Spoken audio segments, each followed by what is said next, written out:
All right, we're going to try this a little bit differently because I've already got these old lecture notes.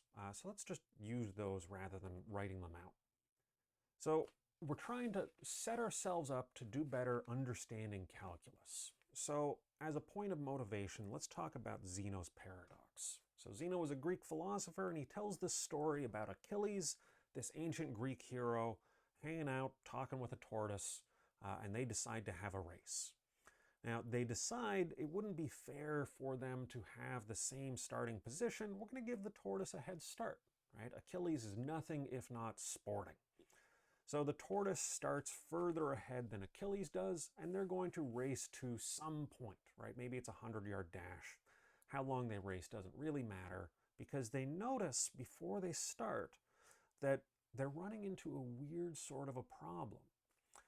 The tortoise is starting ahead.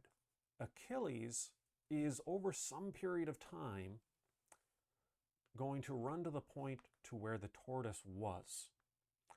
But in the same time, the tortoise will have gone further ahead, right? So over some time period, let's call it T1.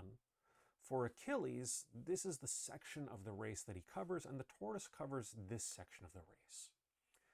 So for Achilles to win the race, he has to catch up to the tortoise. But so far what we've seen is he's going to catch up to where the tortoise was, and in the meantime, the tortoise will have gotten ahead.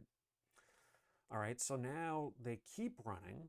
Over time period 2, Achilles catches up to where the tortoise was after time period 1, but in the intervening time, the tortoise has gone even further ahead. Time period 3, we're going to have the same sort of a problem. Each time Achilles catches up to the tortoise's last position, the tortoise gets further ahead. Achilles can always catch up to where the tortoise was, but it seems like he's never going to be able to pass the tortoise. So, what's going on here? Well, hopefully we can see here that the way to answer part of this problem is these lengths are getting shorter and shorter and shorter. So each intervening time period, we get to some smaller point, and of course, Achilles is going faster than the tortoise, so he has to be passing at some point. We could keep going, and once we flip to that point, once we are bouncing through these teeny tiny little progressions, eventually we're going to have Achilles is ahead, and the tortoise catches up to where Achilles was, but Achilles will have gone even further ahead. And we're going to have the same problem, but in reverse, except in a much more understandable setup where Achilles wins the race. So, for Newton and Leibniz, who came much, much later, they were asking questions about how the planets move, right? Astronomy was the high-tech field of the day. They didn't have such thing as GPS. They were just gathering data. It was the early days of science. And they were trying to figure out things like how long is the day going to be based on how far is the Earth from the sun. Now, that's a difficult question to figure out, right? Particularly if you're trying to figure it out from scratch.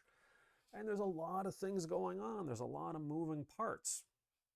But the tools that they built to try and understand those questions developed into calculus, which helped us to understand a lot of economic questions we're going to ask, but it also answers something about Achilles' paradox. So if we think about this setup, this race, in a different context, if we graph this out here and we think over time, where is the position of each of our racers, we can see, all right, so it's going to take some time for Achilles to get to where the tortoise was. That's going to be over this period of time. In the meantime, the tortoise will have gotten up to here.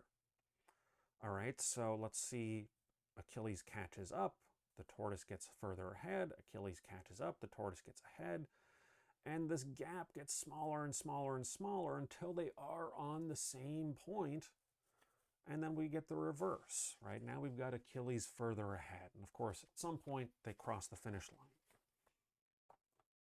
So if we take this, we can, well, see that by framing the problem differently, we're able to answer the question. Of course, Achilles can win the race. But let's think just kind of more generally about items moving through time. So if we think about something like my commute to work, in the before 4 times when I had to drive, I would start in Patchogue and I would end up 30 miles away, 20 miles away in Farmingdale. Over time, basically what my path looked like is initially I was not far from home, still not far from home, a little further from home, and then I cover a lot of distance in not very much time, and then I get on the 110 and I deal with some traffic there, and I get closer and closer to work until I finally get there. So this graph is showing our distance over time, and what we want to do is we want to think about what is my speed at any given moment. And that's just going to be the slope of this line. Right? This is going to be a really useful tool for us as economists, being able to find the slope of some line. Now here we just assumed a constant slope, and that makes the problem a lot easier. Sometimes we make those simplifying assumptions. If we account for Achilles taking some time to ramp up his speed, and then maybe slow down after he passes the finish, maybe the finish line is right there, so he's going as hard as he can, maybe losing steam towards the end there. Right? But we can use math to model that process to answer questions like, how far should we set the distance of the race, or how much of a head start should we give the tortoise to make this a race with ambiguity about the outcome? All right, let's forget about Zenos paradox, though. Let's get into some of the nitty-gritty. So we're thinking about this problem of getting the speed of my car during my commute, of trying to get the slope of this line at any given point. So to wrap our head around this, we're going to start with the average speed. So the average speed is pretty easy. We just take 2 points and we say we went 1 minute. How much further away are we 1 minute later? That distance per minute is a good estimate of our speed. Right? So plotting the average speed, we're going to have these different averages at different points in time, but the math is pretty easy. Right? And here's where our delta comes back in. We're asking the change in position for the change in time. We advanced in time 1 minute, we advanced on the commute 1 mile. Right? So that's me on the freeway doing 60. My average speed over that minute is 60 miles an hour. Now, if I look at my speedometer at any given moment, it's going to be giving me a specific number, as though at this very instant I'm going 58.5 miles per hour. Right? So there we've got essentially no change in time, but we're giving some miles per hour, some slope that lets me decide, do I hit the gas, do I hit the brakes?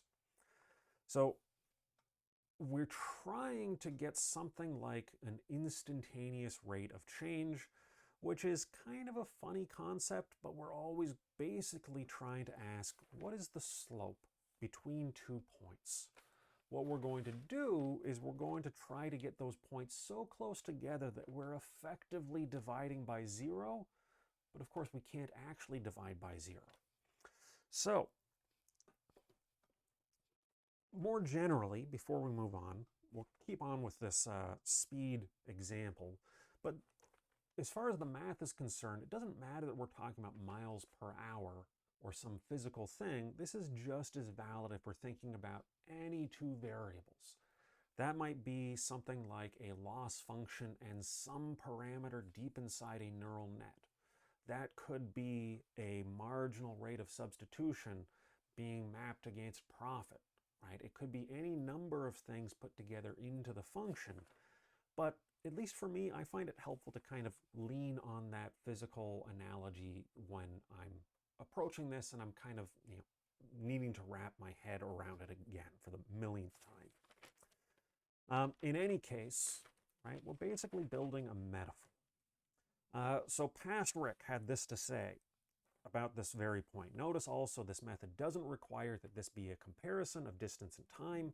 We can calculate the slope of any function that we might be interested in And we could be interested in the instantaneous rate of change between any two variables. This takes us from measuring discrete changes into the realm of continuous math, right? So this is what we're getting up to, where we're squeezing this change of time down to the point where we're asking, what is the slope at any given point on this graph? So we can't divide by 0, but we can divide by very, very small numbers. And to do that, we're going to use the concept of a limit. And a limit is just the question of where do we seem to be approaching? So we're going to look at a slope, so we get some function, right? Some continuous function, like say x squared. And we want to know, what is the slope at this point on the graph? Well, if we take 2 points on the graph, we can say, what is the change in f of x over the change in x? And that's going to give us an estimate of the slope. If we take a smaller change in x, we're going to get a better estimate. What we want to know is, as we make our estimates smaller, right? So we start up here. This says big, steep, positive slope. Smaller, steep, positive slope. Smaller, still positive, still positive. We're approaching some number that represents the slope. What is that number that we are approaching? So we're looking at change in y for change in x, but we're trying to make the change in x really, really small. And this is really the big thing that makes calculus work, is this notion here. So this is the derivative, the change in y for the change in x, not as deltas, not as the triangles, but the d represents that we are looking at this teeny tiny change, right? We are looking at the limit. How small can we get without actually dividing by 0? We're asking about f of x plus some number minus f of x. So f of x plus some number, f of x. And then we're comparing x plus that number over here minus x. So the change in x is h. X plus h minus x just gives us h, right? So x plus something. That moves us from here up to here. We're saying, how much do we change? What is our new height minus our old height? What is our change in y for our change in x, which is just the h that we're adding in between, right? So we're fundamentally just checking that average between 2 points, but we're taking the limit as h approaches 0. And what that means, again, is we're just squeezing this number down, and we're asking, what does this slope we are measuring converge to? Now, it's not always going to converge, right? Sometimes we have a limit that doesn't exist. If we think about, say, something like the absolute value. So f of x equals the absolute value of x, which we denote with just these 2 straight up and down lines.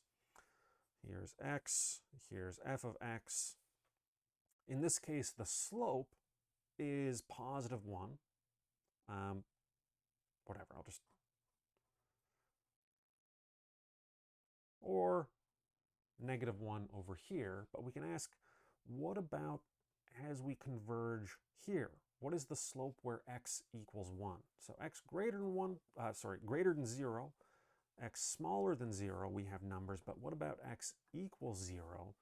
That's going to be a point where the derivative can't be defined, right? We are outside of the domain of what's possible for this problem if we ask, what is the slope at x equals 0?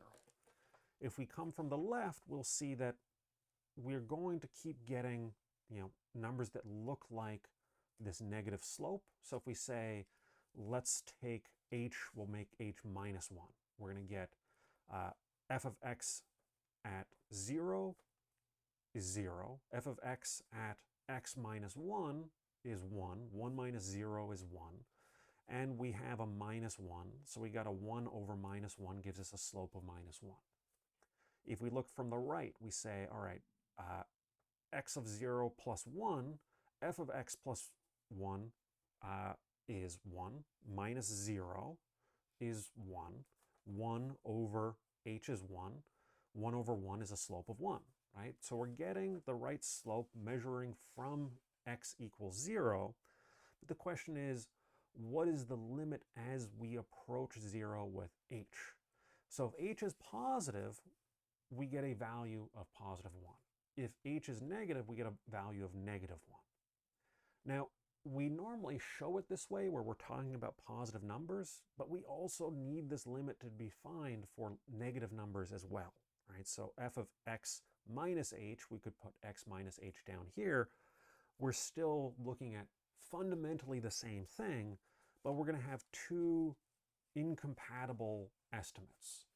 So in this case, we can't actually use calculus to estimate the slope of this function at x equals 0. All right, so we'll stop there, but this is the key. This is our definition of the derivative. We're going to look at this, we're going to apply this to some functions to define some rules, but we're mostly going to use those rules. So, as always, this is helpful for wrapping our heads around this, but we are kind of going into technical details, so don't sweat it. It'll be fine. If this stuff isn't fitting into your head, go for a walk, come back to it later. I'll be here. I'll see you then.